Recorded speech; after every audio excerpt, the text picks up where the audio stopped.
Robin, issue number 9. Love him or hate him, you gotta commend Joshua Williamson for keeping the trains running on time. Like, 9 issues of this book have come out consecutively on time with no delay, really. There's been, I'm sure, a few hiccups, but it's been consistently coming out.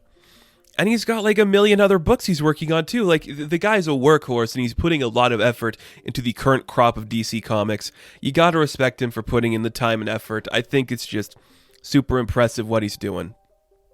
The last issue of Robin, we saw that the Lazarus demon was released from the deepest, darkest pits of hell or whatever.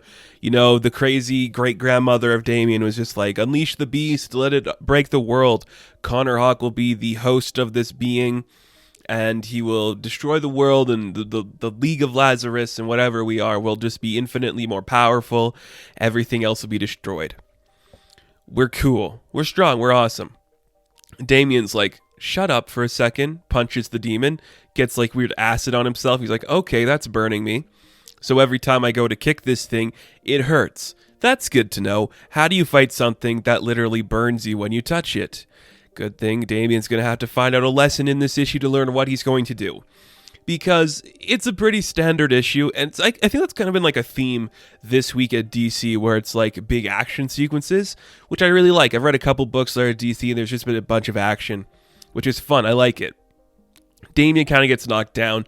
He's kind of worried about like what to do, how things are going to go. When he gets talked to, like the common theme throughout this book was the ghost of Alfred kind of like directing him, telling him what to do. He's like, do you remember what happened the first time your father took his steps into becoming Batman? And he's like, yeah, his parents died, okay? He made a vow to them. And then what? And he traveled the globe, and he found all these new ways to fight. He learned skills for being a detective and a fighter and all this stuff.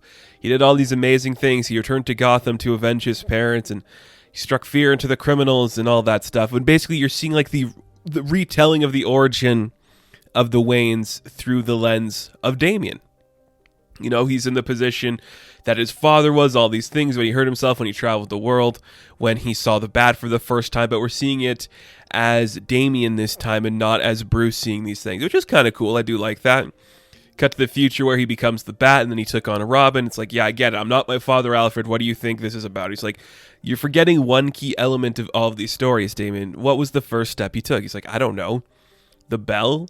It's like, he rang the bell. The first thing he did when he became Batman was he asked for help. And then we see the montage of Damian ringing the bell in his mind, getting up from the fight and seeing all the other fighters of the Tournament of Lazarus coming together. And then Damian puts some blood on his chest and around his eyes, and he's like, look, I'm Robin, and I've had enough of this stupid island, so y'all better listen to me. Literally just giving into like the weird lunatic guy he is. And it's great. I always find it funny how artists draw kids, because it's either portrayed as, oh, these are just short adults who look abnormal and weird. But I think what's really good here is the way Damian does look like he's built for a kid his age, but he also doesn't look like he's super, over the top, rugged, scary. He's lean, he's tough, and I think this is a great depiction. Just seeing like his bare chest here, it works really well. He's like, look, we fought each other, and I know all of you are great fighters. We had some history, whatever the hell's going on here. But right now, Soul Mother tricked us into being here to find the sacrifice for her Lazarus demon. And I know working together, we can fight to stop this thing. You see that Rose is like, oh, finally he's stepping up to be the leader. He's like, I know we can win this, but I can't do it without your help.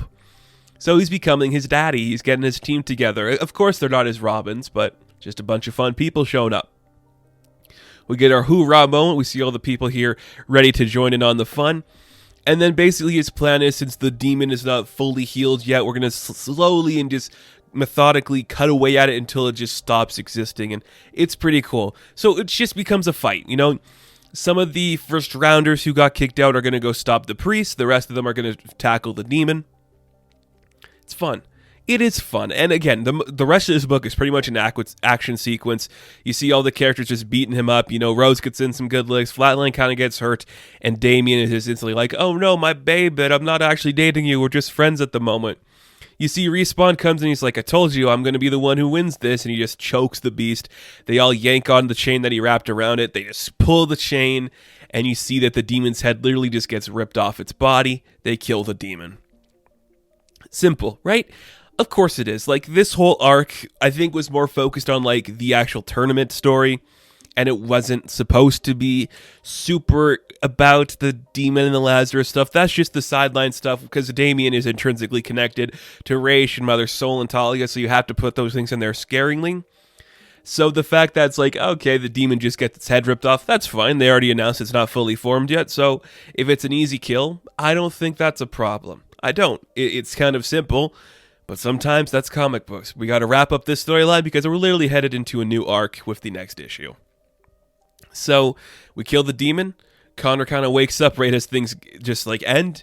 And you see Mother Soul's like, you stupid little kid. You literally ruined everything here.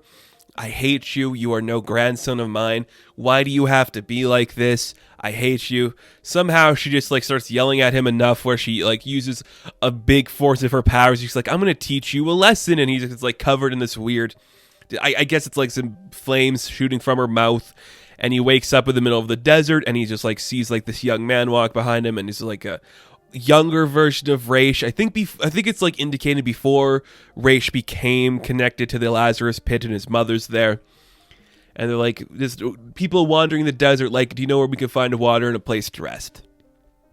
So the next issue or the next arc looks like it's going to be Damian in the past dealing with like a pre-existing version of his grandfather and his great-grandmother.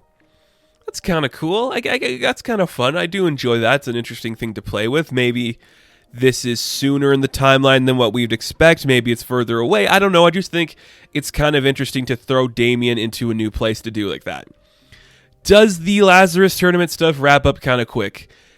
In a sense, I think it does, but the tournament itself did last about 7 issues, so I can't complain about that. I just think having this be the finale to this part of the story, it felt kind of rushed, but we get a beautiful moment where Damian's learning to kind of like become his father and ask for help.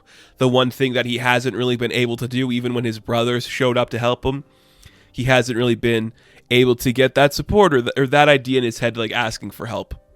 So I think showing that and portraying that here is actually a really cool thing that this book does. And it's just a consistently fun read. Like, it's strong, the artwork is fluid and dynamic. It's the best Damian Wayne has ever been written.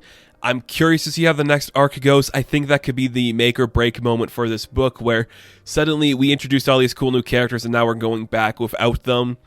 I guess we'll have to wait and see what happens. But I'd imagine, I mean, Flatline was the leading character in the Robin annual, so I'd have to imagine we were not going to see the end of any of these characters. But who knows? We'll have to wait and see.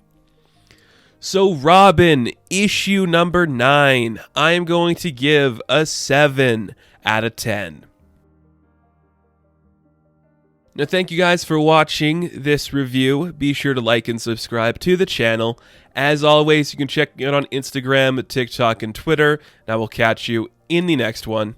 Have fun. Stay safe. Good luck.